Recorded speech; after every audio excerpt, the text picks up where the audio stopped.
Your iPhone is running an app right now that Apple approved, that claims it collects no data, and that has been independently verified to be lying. And Apple knows. A 2025 independent investigation documented a concerning gap between what apps claim on their App Store privacy labels and what those apps actually do in practice. Apple reviews and approves every single one of those labels. Think about that for a second. By the end of this video, you'll know exactly how Apple's privacy marketing actually works under the hood, including the specific data Apple collects on you right now, the hidden settings Apple buries by default, and the one glaring conflict of interest that 99% of iPhone users have never even heard of. This video is for anyone who switched to iPhone specifically because of privacy. Maybe you left Android. Maybe you saw one of Apple's billboards. Maybe Tim Cook went on TV and said privacy is a fundamental human right, and you believed him. I believed him too. But after spending weeks going through Apple's actual privacy documentation, independent technical research, and regulatory filings, I found a story that's a lot more complicated than the marketing. Stay with me until the end because the last point is the one Apple really does not want you to think about. Let's start with the foundation of Apple's entire privacy argument. On-device processing.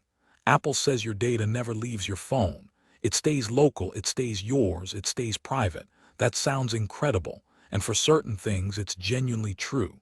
Face ID templates, for example, are stored locally on a secure chip and never uploaded. That is real and it matters.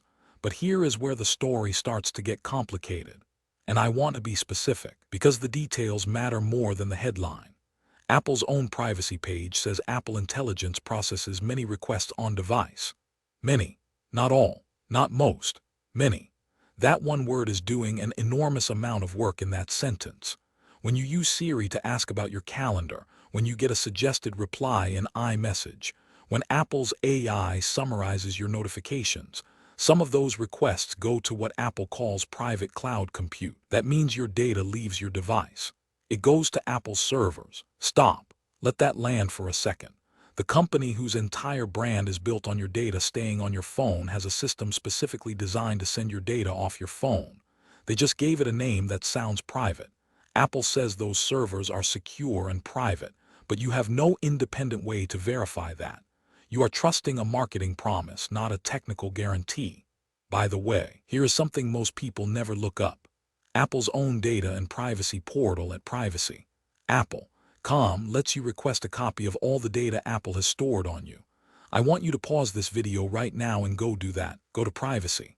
Apple.com, log in with your Apple ID and request your data. What comes back will surprise you. Apple stores your purchase history, your app usage patterns, your device diagnostics, your location data from Find My, your search queries from Spotlight, and yes, marketing and communications data that Apple uses to send you targeted emails based on your behavior. This is not a conspiracy theory. It is in Apple's own documentation. Think of it like a hotel that Mark